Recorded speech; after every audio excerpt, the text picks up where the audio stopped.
All right. Good evening, Q's Nation, and welcome to the Upstate Orange podcast on FingerLakes1.tv and YouTube. I'm Jim Sinacropi, back live inside the FingerLakes1.com studios in downtown Seneca Falls, New York. We had 2 weeks off of the show. It's February 14th, 2016, and I really do have to apologize to our viewers, our loyal listeners. We took 2 weeks off. 2 weeks ago, Brad was in China, and I came down with a really bad cold. And last week, we just had irreconcilable scheduling differences or difficulties that just could not be overcome, which is odd because we can usually find some time to squeeze this in. But anyways, the good news is we're rejuvenated for the stretch run as Syracuse. We're going to be right with you through Syracuse's national championship in early April. So the Upstate Orange podcast is brought to you by Generations Bank with locations in Auburn, Farmington, Geneva, Phelps, Seneca Falls, Union Springs, and Waterloo.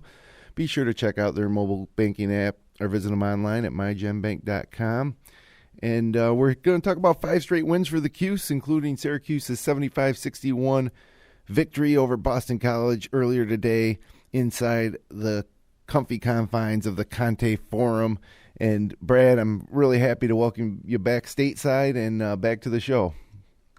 Jim, I am pumped to be back here tonight and talking Syracuse basketball. This is a great time of the year, getting into mid-February, and it's all uphill from here. Did you happen to run into any fans of the show while you were over in China? I was looking for people with Syracuse gear on. I didn't happen to see any. I didn't really look very hard, but no, we didn't talk much Syracuse basketball in Beijing, unfortunately. Well, China might be one of the only places where you might not find some Syracuse gear. Seems everywhere I've ever gone in the domestic U.S., I see a lot of Syracuse stuff. So they love their basketball in China, I will say that. They love the NBA. I actually happened to run into Yao Ming when I was over there, all 7'6" of them. You happened to run into him? I rode an elevator with him.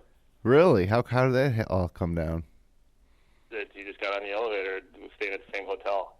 That's crazy. Yeah. I've never stood next to, since I've been an adult. I've never stood next to anybody that's a foot and a half taller than me. That's something to experience. Yeah, I bet. That's crazy. Yao Ming. Whoa. So, he's done with basketball. So, who knows? Yeah, he's not in playing shape anymore, but he's still 7'6". Well, enough about Yao Ming. We got about an hour here to talk about Syracuse. We haven't talked in a couple weeks, so we should probably get right to it. And the best news is that we've won 5 straight, and all of a sudden, we're feeling like this team can come together. We're feeling like this team can make a postseason run.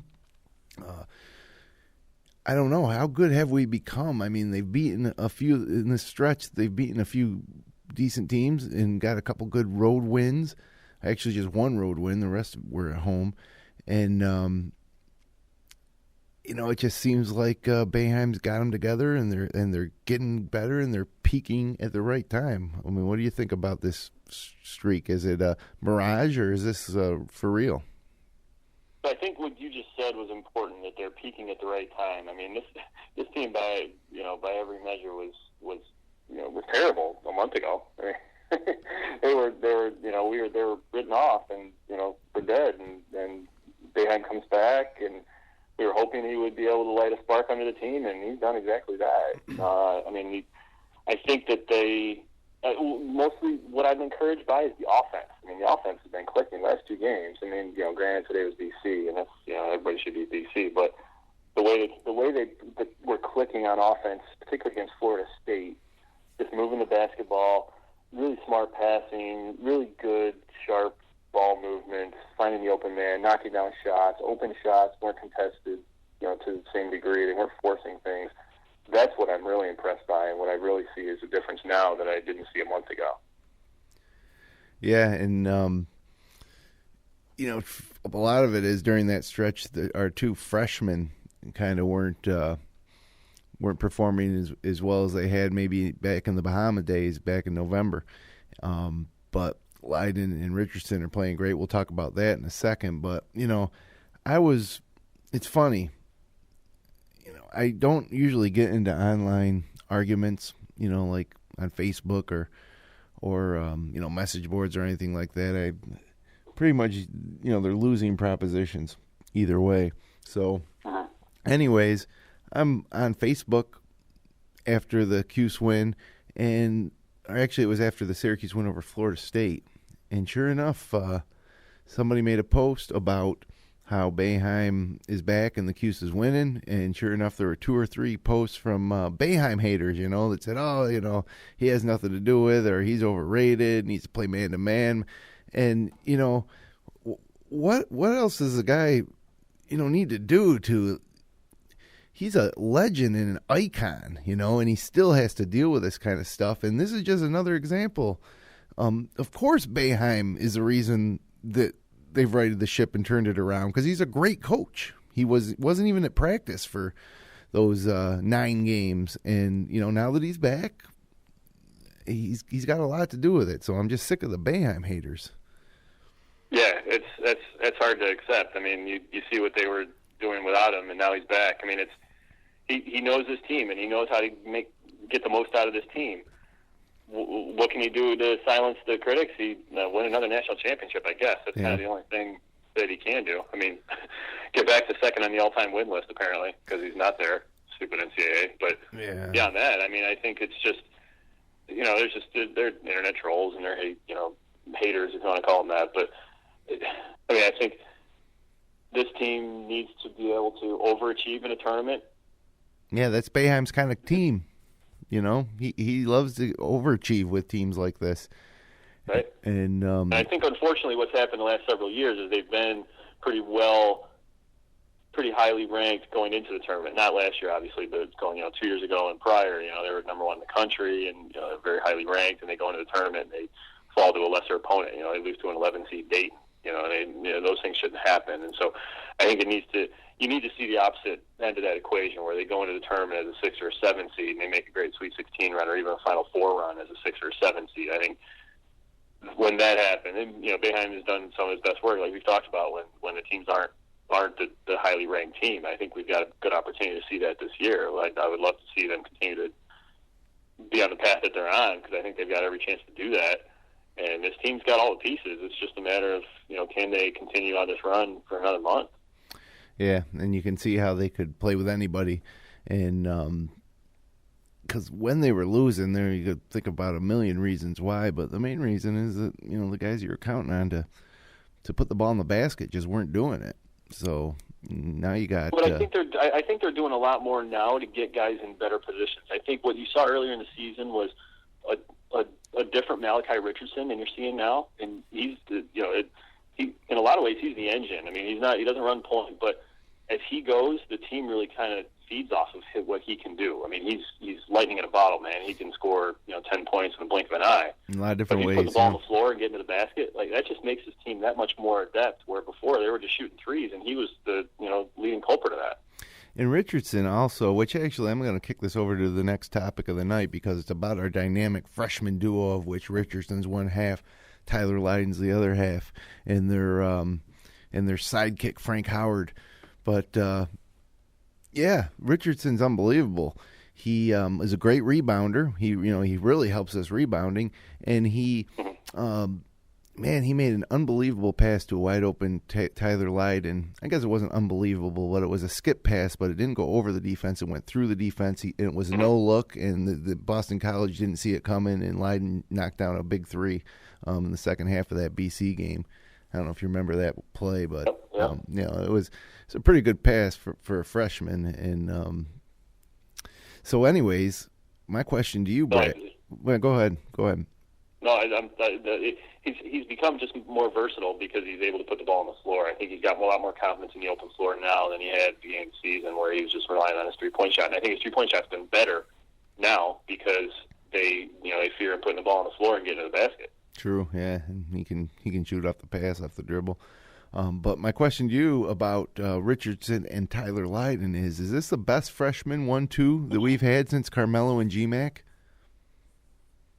We've had some good ones. I'm going to say no, because I remember Dante Green and Johnny Flynn being 2 first-round picks, both averaging 15-plus as freshmen.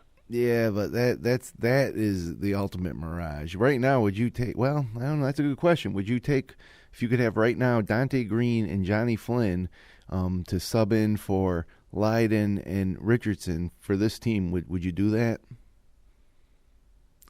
I would. I would want to for Flynn. This team could use Johnny Flynn at point guard, right? Finish it off the ball, so that'd be tempting. But Dante Green would blow it up. I don't necessarily think fondly of Dante Green necessarily, because as much as I love the fact now that Richardson's putting the ball on the floor and getting to the basket, Dante Green never did that. He just wanted to, stay outside and jack up threes. And play the worst defense I've ever seen a Syracuse player play. Yeah, it really was. So that'd be a toss-up. I mean, both guys were first-round picks, and Flynn was one of the great warriors that we saw in the 6 overtime game, especially. That guy could do anything. So that's a tough one. But Lydon doesn't start. I mean, I see Deion Waiters and C.J. Fair. We're freshmen together, and Fab Mello. Those three actually. Fab wasn't as good as a freshman. But yeah, I think there's a case to be made, no doubt. And in the context of this particular team, if you threw Flynn and Green on there, then where are the shots coming for Michael Benijay? All of a sudden, sure. So. I don't know for this team is I really like what's happened now, and guys are really, really settling into roles on this team. And Benijay's not the classic point guard, but he is able to give Richardson the opportunity to pick his spots and not have to be the man. And obviously, we don't want Cooney running point, and Frank Howard's not ready, and Caleb Joseph, who knows where he is anymore. And so I think everybody kind of has a role, and 7 deep, like it or not. But if Boeheim's committed, no different than any other Syracuse team. I think that this 7 is as good as we can hope for it. With the group that they throw out there. Yeah, and I said dynamic freshman duo. How about Tyler Lydon? I mean, how awesome is Tyler Lydon? How likable of a player is Tyler Lydon? And how sure, when he is open for 3, are you that ball's going in with Tyler Lydon? So I would say 3 weeks ago I wasn't. He went through a bit of a freshman slump, but sure. The guy I'm seeing the last 2 or 3 weeks is the guy that we saw earlier in the season that we were so enamored with. And I think that guy's back, and hopefully it's just the sky's the limit now. Smart with the ball, good rebounder, even though he's kind of undersized, not really height-wise, but bulk-wise. Just really smart out there for a freshman. And yeah. I mean, the only difference is really, what I see that he lacks is sort of the interior presence on defense, where Coleman is a space eater and guys just can't drive the lane on him. Lydon can't do that yet because he just doesn't have that bulk, but he's just as good. I mean, he's a better rebounder. He gets higher up and he keeps the ball high. And he doesn't get it taken from him, and he's smart with the outlet passes. Rebounding, I don't think we lack anything with Lydon there. Yeah, I agree. Which I still wonder why we can't get Chonoso Oboko in there for 3 or 4 minutes against the big guy for BC today. He played a minute against Florida State at the end. That was encouraging, right? Yeah, I just thought, maybe at some point during that BC game, you put him in there and just have him get physical, with the big guy from Boston College that was killing us earlier today. But I can't remember. Should be able to. That's a dead horse if we start beating it. Yeah, that's true. So one last note on the freshmen, and it's a little callback to the original question, if they're the best since Carmelo and GMAC. But right now, Richardson, with the three-pointers he made against BC today, has 58 for the season, so he passed Carmelo Anthony and Johnny Flynn, who both made 56 three-pointers as freshmen, and Richardson now only trails. A little trivia question for you, Brad. Who does Richardson now trail? Yeah, obviously trails Gerry McNamara. Correct.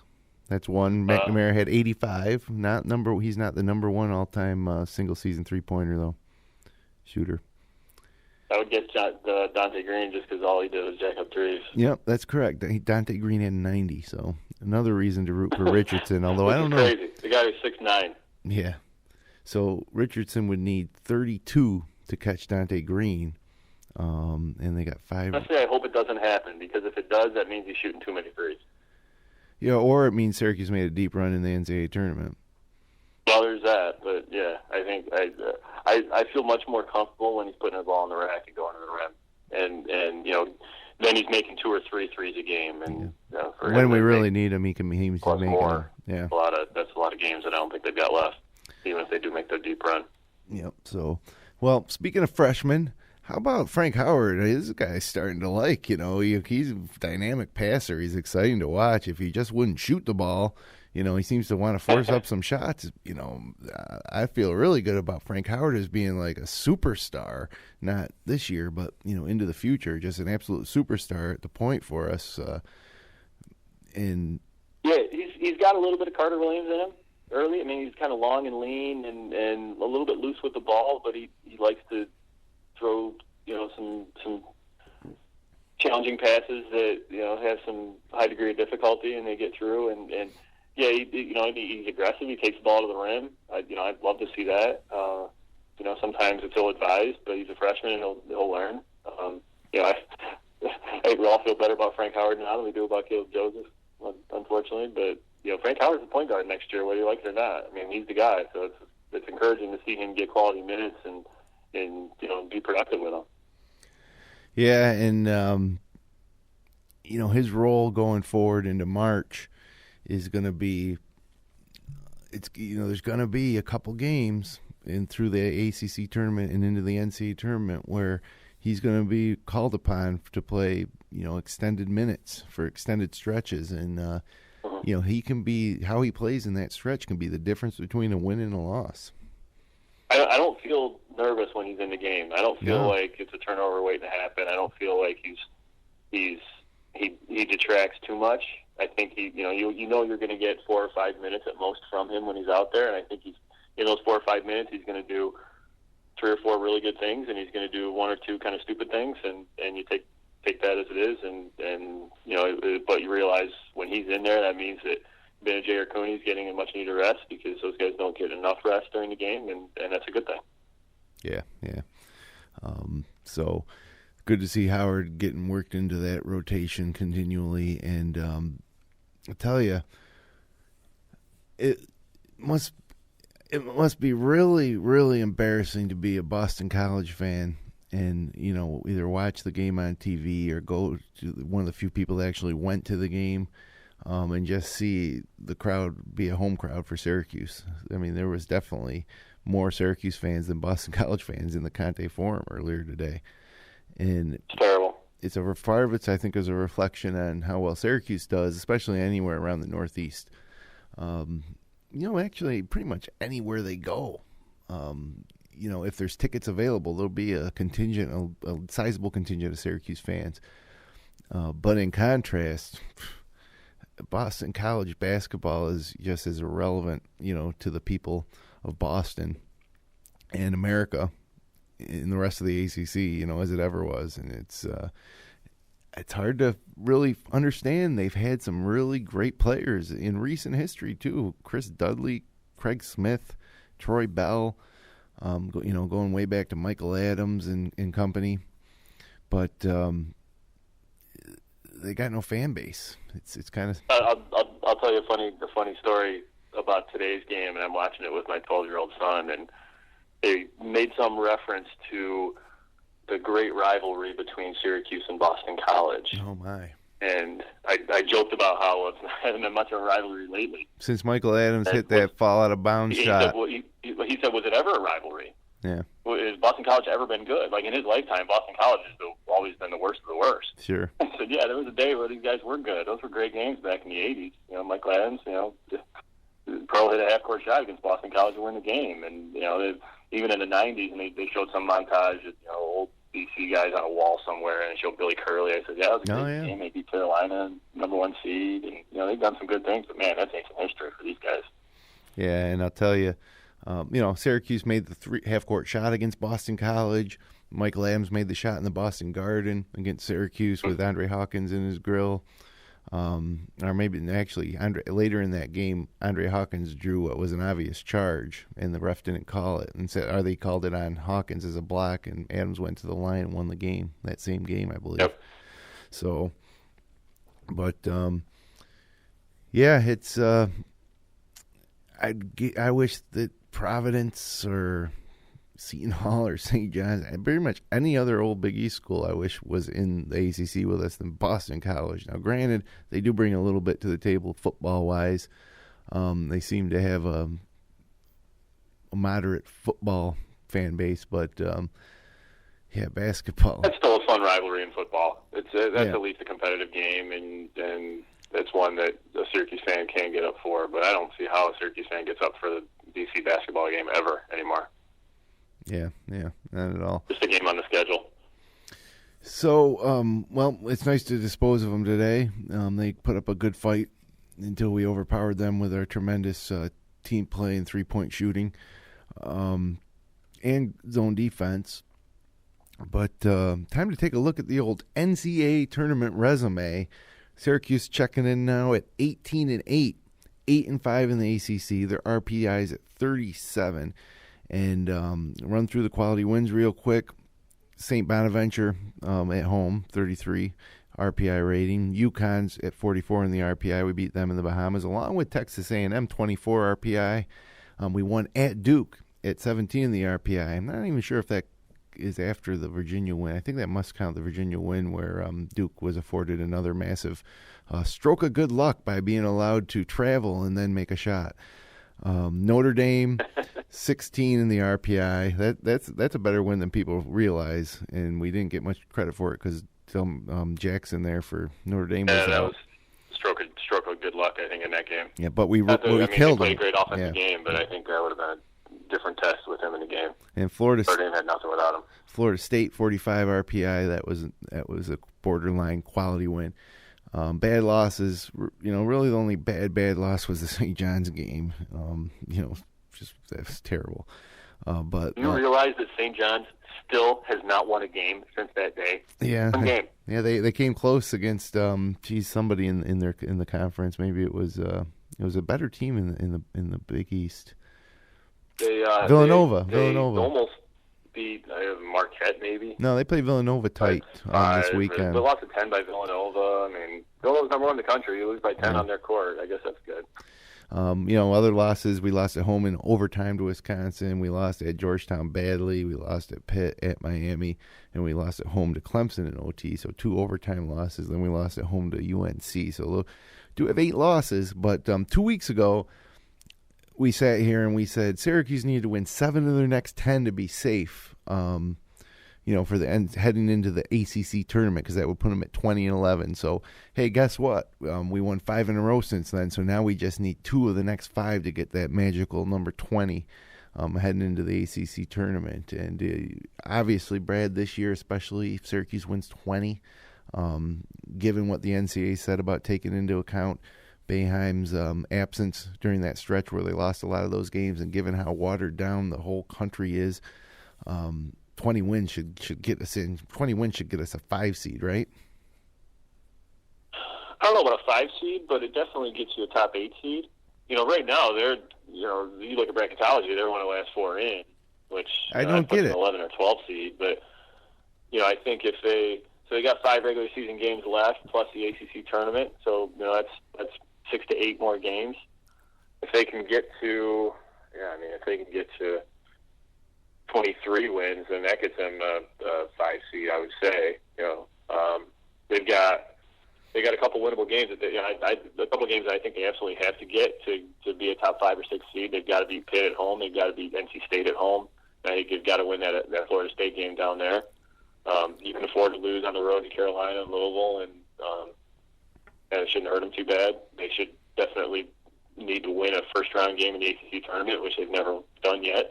So I think that's a necessity to have a decent seed. But I think as long as they take care of business against Pitt and NC State and at Florida State, or even without the at Florida State, I think they've got nothing to worry about. They can beat Pitt and NC State in the Dome. Yeah, well, we put ourselves in position, and we just need to take care of business, and it would be nice to get that one, at Louisville, at North Carolina. We don't have that really super marquee win, although Texas A&M's got to be considered up there with a marquee win. But who would have thought Bonaventure would be as good as it is? I was shocked when I saw Bonaventure's RPI was that high, but they're having a nice season. In a tough league, the A-10's a good league. Yeah, I think they're even only in fifth place. I think they're in 4th or 5th place in the A-10, which they're in a solid 4th, 9-3. And speaking of these conferences, like the A-10, which has been strong, and the old Big East or the new Big East is great. I love it. I miss it. New Big East is a great league. I love watching it. It's it's almost worth foregoing everything football just to still be a part of that league. But that would be nice. So, all right, Brad, you've been away for a couple weeks, and so I'm expecting some really impressive Syracuse trivia tonight. What do you have for us for Connor's Corner? Impressive is probably not the right word, but I've got a little bit. It's a sort of a two-part question, but sort of like one of those SAT questions that you sort of have to process information in multiple ways to get to the right answer. But okay. What I've got for you is for all of the 9 guys on the Syracuse active roster, give me 2 guys who they share their number with in Syracuse history. Okay, so for everybody on the roster, why don't we... Two-part question. Number one, you got to know what their number is now, and then you got to know who else shared that number. And we've done the number thing in the past, and so I think there's some overlap with some that we've done. But it's a fun. I like my number, so this is always a fun one for me. Yeah, so I'm going to try to go in order from lowest to highest in the numbers, and isn't Frank Howard like number 1 or something like that? Or Michael Benajay 0, right? Yep. Not 0-0, just 0. Is there a difference? Well, you tell me. Well, yeah, I'd say 0 and 0-0 are different numbers. Yep. So okay. For basketball, who would you share it with?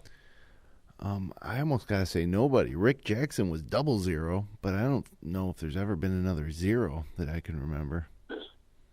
So you're 1 for 1 because there's never been another 0, and wow. Rick Jackson was the only other 0-0. Really, the only other 0-0. You know, isn't that kind of strange to take on that number? I think 0 is stranger than 0-0, but they're both kind of odd. Usually, when a guy chooses 0, it's because his name starts with an O. Right. The one I always remember is O.W. McDowell. He was a baseball player for the Rangers back in the 80s, and he always number 0. Sure. Huh. I thought that was appropriate. Well, it's definitely kind of strange. And then I think it was Frank Howard is number 1, right? Yep, correct. So I need 2 guys number 1. So we got Michael Carter Williams, right? Correct. And Hakeem Warwick. Hakeem Warwick's a good one. Also sporting number 1, Andy Routens, yep. Alan Griffin. Yep. And Mike Sutton, going back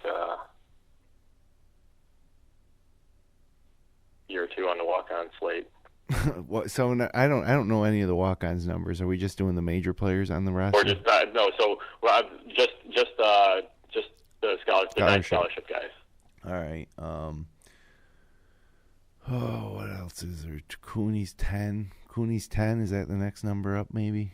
Cooney's 10. That's correct. Okay. Yep. So other great 10s. Geez, 10's a tougher one. Jason Hart? No, Jason Hart was 5. Yeah, he's not 10. Josh Pace was 5. Correct. Man, I'm probably going to kick myself. There's got to be lots of number 10s. There's a couple that you should know. One we talked about earlier in the show. Dante Green. No, he was 5. No, he was 10. Dante Green? Yeah. Oh, no, Johnny Flynn. Johnny Flynn was 10. Johnny Flynn was 10, yeah. Yes. Okay, now I need another 10. C.J. Fair's 4. You got to go a little bit deeper. There's a couple of guys that are our era that you'd remember. Okay, how about this one? He transferred to Tony Scott. Yeah, he transferred to Texas, I think. You know what? He's not on this list, but I seem to remember him wearing number 10. Yeah, I don't know. Or Keith Hughes. Keith Hughes did not wear 10. No, he didn't. Earl Duncan? Earl Duncan did. Earl Duncan. Actually, no, he didn't. He's not on this list. I want to know if Tony Scott wore number 10 or not. Somehow I've got 21 sticking in my head in Tony Scott, but I'm looking on the 21 list and I don't see him there. Oh, you know what? Actually, I think he was like number 50 or something like that. Actually, I have no idea. That's obscure. That is obscure. 50 does sound right though. Greg Monroe was 12. I don't see him on that list either.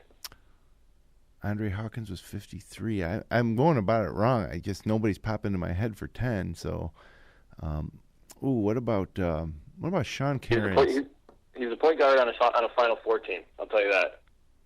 Oh, that's not Lazarus Sims. Oh, Sherman Douglas was 20. What you just almost say?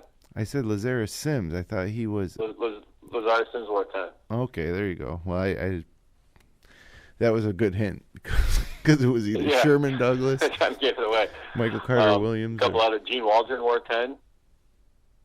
At least for a portion of his career. Yep. He's the only other one I see on this list that I made a couple of walk-ons. No, good. I thought I'd be kicking myself. No, the 10's a tough one. Okay. In hindsight, it's a tougher one. All right, so that's 10. You got Trevor Cooney's number. You got 3 down. Tyler Lydon's number 20. That's correct. So, if you are going to sequence, there's one between 10 and 20. But, well, I'll do Lydon first, and then I'll think back. I think I know who it is anyways. I think it's Caleb Joseph. Isn't he like 16, right. 14, 16? Caleb Joseph 14, correct. Okay, so, all right, well, let's do 14 first then. Caleb Joseph. All right. Yep. 14. Was Adrian Autry 14? No. Okay. Geez, 14's kind of tough. Queth Dwayne? I'll tell you that there's a walk-on that sports the same number as Adrian Autry. And there's a son, number 11. Autry was 11. Yeah. Along with a lot of Great Orange, wore 11. So, but I'm trying to think of 14. Jeez, I think this is a tough one. Is there some obvious ones down there that I'm going to kick myself? There's one he's not obvious, but he was a Final Four guy. 14. And another guy you mentioned as a guest prior, who is a guy who transferred out. Keith Hughes. Keith Hughes wore 14. Not Keith Hughes, no. It's the only transfer I remember mentioning other than Tony Scott. Earl Duncan. Earl Duncan wore 14. So Earl Duncan wore 14, and someone on one of the Final Four teams wore 14, huh? It wasn't Craig Forth. It wasn't. It was Billy Edelin. Correct. Good call. Billy Edelin, 14. All right, Tyler Lydon, 20. Yep. Sherman Douglas, and correct. And what other great 20s were there?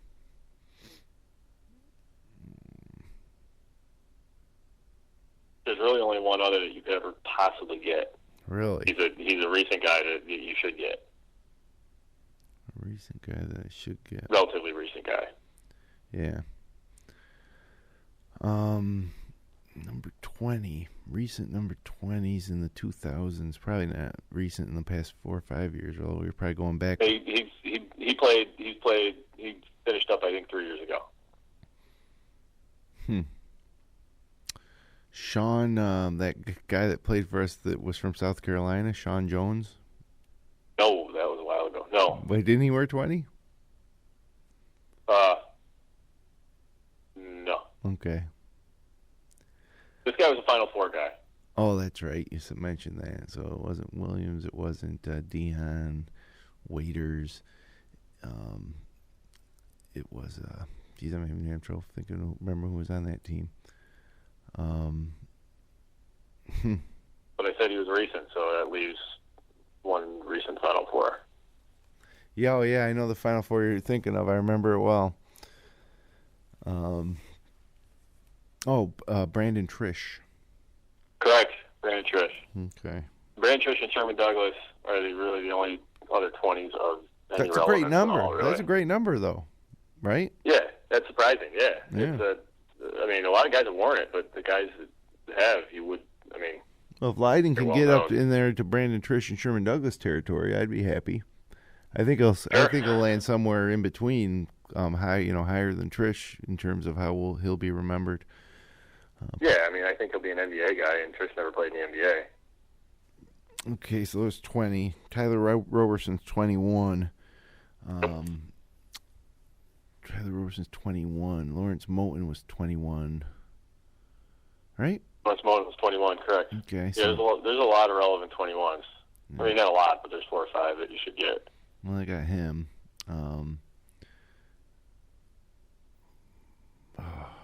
Jason Sapola?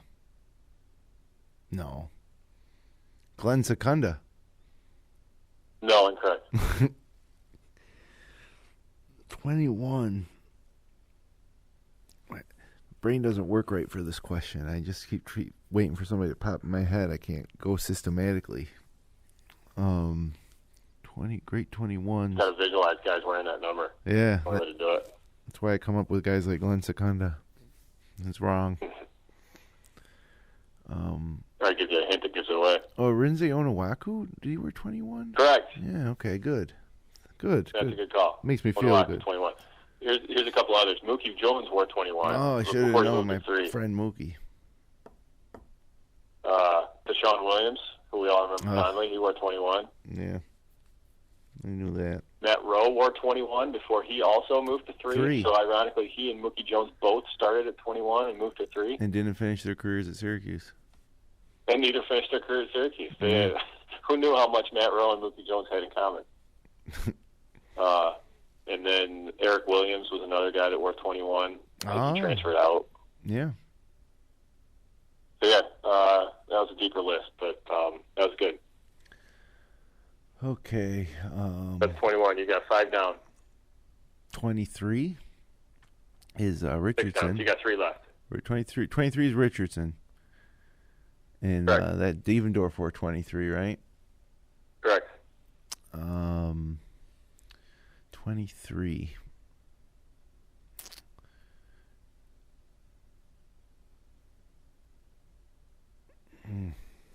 Is there a lot of them out there? There's 4. There's 3 or 4 that I will give you that you'll be like, oh yeah, that's right. But you got to go back a little ways. Not too many recent guys beyond Devendorf. I mean, Rusta Reamer was a walk-on that wore 23 recently, but there were some guys back in the 80s that wore 23 that you should know. Early 90s. Yeah, let's see. Shumpert? Preston Shumpert? Not Shumpert. No. 23.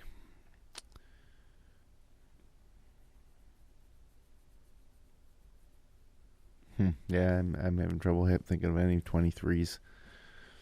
Herman Hareed was 33. Correct. Yeah, not Herman Hareed. Too bad we need 23. One guy was a transfer from Kentucky. Oh, the LaRon Ellis. LaRon Ellis, correct. I was there the same time he was. Yep. As a student. And one guy became a dentist. Oh, you got your 2, so you don't have to guess anymore. Yeah, LaRon Ellis was your 2. The dentist is Dr. Sonny Spera. Oh yeah, I knew he was 23. Yeah. Yeah, like another blast from the past. Marty Head was 23. Mm-hmm. No more for. I thought Marty Head and Sonny Spera overlapped a little bit, but I guess not. I would have thought they would have Johnson wore 23 for a portion. He was 4. He changed number 4, I believe. Yeah, he was 4. But he wore 23 when he started at Syracuse. Either he started at 4 or moved to 23 or vice versa, but he wore both. And then Dave Justy, pride of Seneca Falls, wore 23 before he embarked on a great baseball career. I wouldn't have got that one. That one's obscure. So Derek Coleman wears number 32. Not Derek Coleman, Dajuan Coleman. Dajuan Coleman, yeah. 32. Yeah, 32. 32 is a decent list here. Yeah, of course I can't think of a single one off the top of my head. Franco Harris from the Steelers. Correct. 32.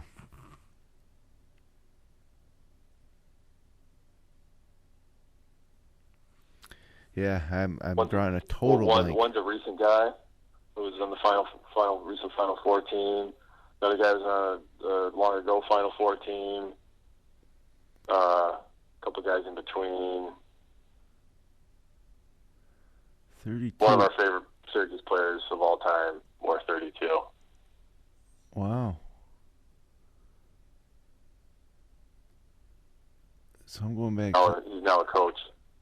He's now a coach? Ryan Blackwell. Now a head coach. Ryan Blackwell's correct. That's not the one I was thinking. He's a high school head coach, but no, he wore 32, so that's a good call. And the other one's a head coach in... Where's Ryan Blackwell coach now? Is he coach JD or Liverpool or somebody in Syracuse area? Yeah, I can't remember exactly who. It's not JD. Christian Brothers or something, maybe? I don't know. I have no idea. But he is coaching somewhere around there. Somewhere around Syracuse area, yeah. So there's another guy who's a coach, huh? Yep.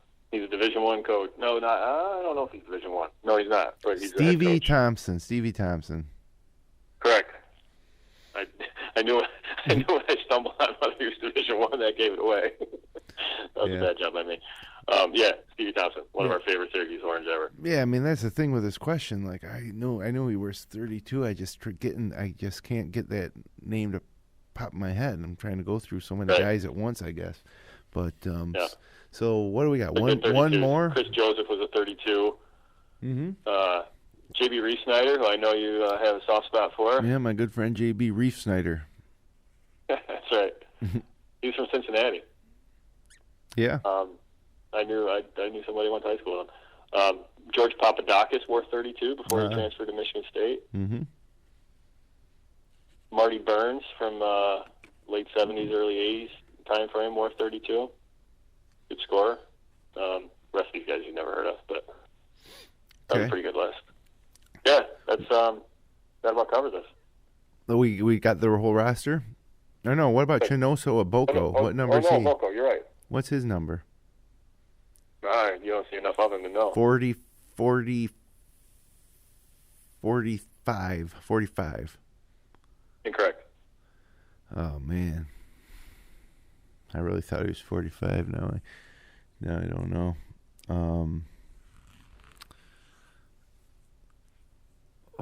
For the sake of time, Brady, better tell me, or I could just start shouting out numbers. Chino Oboko wears 35. Oh, 35. Okay. Who else wore 35? Man, that's a tough one. A couple guys you know. Shout out the random name that you wanted to shout out before. The random name I wanted to shout out before. Sean Cairns was 35. Was he? No. No, he wasn't. He wasn't. 40 or something like that, right? 41? What number was Sean Cairns? 40-something. 35. Oh, Scotty McCorkle. Correct. That wasn't even the random guy that you were thinking of, was it? It was. That's the one you threw out before. Oh, did I? I said Scott McCorkle. You're thinking Glenn Secunda. Oh, you're right. I get those two guys. Hey, was Secunda 35? Yeah. No, you're right. Scott McCorkle, 35. What about Secunda? Glenn Secunda did not wear 35. Okay. So you got Scott McCorkle. The next guy is going to be a power forward type of guy, Well, this guy hit one of the great shots in Syracuse history. One of the great shots. The great shots. We'll show from now until the end of time. Oh, Jason Sapola? Correct. Okay. Jason Sapola wore 35. Against Georgia. The only shot I'm talking about. Yeah, against Georgia, which set up the overtime period where John Wallace hit the big one at the buzzer. What? Yep, that was a great shot. So you have Oboko, you have Sapola, and McCorkle. Billy Seelick, great Syracuse Orange of the past, wore 35. One of Boeheim's better recruits. the system. He actually saw some minutes as a senior, but man, he started, yeah. Michael Brown, who we thought was going to be a great point guard coming in, and never really made it happen. He wore 35. Marty Burns, who I was Marty Burns wore a lot of different multiple numbers. Yeah. He wore 35. And last but not least, James Arthur Boeheim wore 35. Oh, wow. There's a good trivia question. Yeah. I wouldn't have guessed that. I wonder if he wore that in high school too at Lions. Good question. Well, that was great trivia. Good. Glad you liked it. Yeah, that's fun. A little stressful. My biggest fear with the trivia is like any SAT question. The 2-part questions are tough. Yeah, it's my biggest fear is that here I am hosting a Syracuse podcast and exposing my lack of knowledge. Sometimes yeah, I got the easy part. I just look stuff up. You got to actually know it. Yeah, it's always end up wanting to kick myself when I get the answers. It's just the process of getting to the answer. But definitely some good trivia there, and I don't know how you do it every week, but we've got a few more weeks to go here this season, so better get cracking on those trivia questions. It was something. So, 2 for the road. We got the home stretch. We're at Louisville on Wednesday. Then we got Pitt on Saturday. NC State Pitt and NC State both at the Dome. UNC. That's a 7:00 big Monday game on the road at the Dean Dome, and then Saturday, March 5th, at Florida State. So Louisville, Pitt, NC State, North Carolina, Florida State. 2 of those wins gets us to 20. 5 of those wins gets us a top 4 seed, maybe depending on the NCAA tournament. So, can we ride this stretch 5 more wins and go 10 wins strong into the ACC tournament? Or how do you see these last 5 games playing out, Brad? And can they? They absolutely can. They're playing as well in this league as anybody, with maybe the possible exception of Virginia. They can do it. Will they? I don't know. That's tough to say. I think at Carolina is probably the toughest of the 5. Honestly, I think they can win at Louisville. Louisville. I'm still not sure how they're making that happen this season, especially when now they don't have anything else to play for. But right, I do think that Syracuse can win that game. Definitely, they can win the 2 home games. Obviously, they tore apart Florida State. I think Syracuse and Florida. Syracuse is a bad matchup for Florida State, and I can't really understand why. But they beat them badly last year too. You remember down the stretch, and Syracuse didn't do much of anything last year down the stretch. They beat Florida State, and they just manhandled them the other night. So I don't see any problem with winning down there. Then it's just, can they win at Carolina? And I don't know. That's tough. The styles are completely different, and that's who can push the other's will on the other. That's a tough one. I see Syracuse easily winning 3 out of 5. I see them very capably winning 4 out of 5. I don't see them winning all 5. If they win all 5, they could go into 13-5 going into the ACC tournament, probably a top 4 ACC tournament bid, which means they get to, I guess they do a double bye, don't they? And then they and they could probably get a top 5 seed in the NCAAs, which is unfathomable given where they were when they lost to St. John's. I think they get that top 5 seed with 4 wins here coming home and a win in the ACC tournament, but. A lot will depend on, I suppose, that ACC tournament too. But I'm sure we can win at Louisville. Like you said, these guys are down. We're on the rise. They got no postseason to play with. It's reminiscent of where we were last year, and very reminiscent, self-imposed. So sure, we can beat Louisville. I expect to beat Louisville. I expect this team to beat Louisville the way they're playing right now. And then Pitt comes to the Dome. They beat us on the road. They got waxed by Carolina. Today or yesterday, and I think we'll beat Pitt at home. NC State, they beat us at the Dome a lot, going back to before the ACC days, and they always make me nervous. But we better beat NC State this time. And then you mentioned at Florida State, I agree. We just owned Florida State. At North Carolina. We played. That was Boeheim's first game back, and we were playing those guys for everything they're worth. And that was back in the period of the season. Remember when we just couldn't finish games, where we joked about how once the 10-minute mark hit, they all fall apart. Well, those days appear to be over now. So I like our chances on the road at North Carolina. I like the Boeheim really, getting his team up for that game. Not that they would need to get up anymore, but he'll have a plan for old Roy Williams, and this Syracuse team has actually played better on the road than they have at home, overall this year. If you look at it, right? Yeah. And most of their losses were, I don't know if most of their losses were at home, but let me take a look here. I'll tell them anyway. Yeah, they lost at St. John's, but they lost at home to Wisconsin, at Georgetown. They lost at Pitt, at Miami, lost at home to Clemson and UNC, so about an equal amount, I guess. It's hard to really figure anything from that 9-game stretch into any type of rational thought because it was such a... it's just a different team. Yeah. It's an entirely different team. I mean, the NCAA will even admit that. They won't completely ignore them, but, I mean, they're going to discount those games. It's a different team.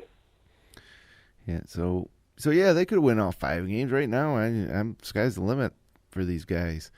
But 2 of them is the bare minimum. We need 2 of these next 5, bare minimum. So if they beat Louisville Wednesday night, then, it's be hard to see them not getting at least 1 more. If they lose to Louisville, then you might start scratching your head and really squeezing during that Pittsburgh game on Saturday. But the way they're playing right now, I like them. I think they're favored in every one of those games except at North Carolina. At Louisville, I don't know. I doubt they're favored in that game, but I do in my mind they are. Chance in there as anybody. Yep. So, all right, 2 for the road. The Pearl. You see him. You see the Pearl warm-ups on the Syracuse players, and by now you've heard Pearl Washington battling brain cancers, has some significant medical expenses, and Cuse Nation has already raised $52,000, over $52,000 for the Pearl so far, and you can help too. You can go to GoFundMe.com/Pearl Washington. Guy was my childhood hero, and I donated $31 because he wore number 31. I saw a lot of people doing that. I kind of like that. That seems like a good number. Yeah, Cuse Nation turning out 52,000 plus. As a guy who created a lot of our memories as kids, it's hard not to feel a little bit for him going through what he's going through.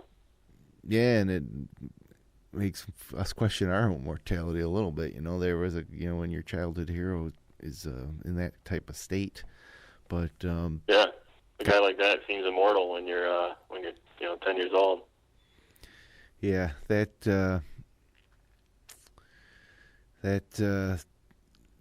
guy.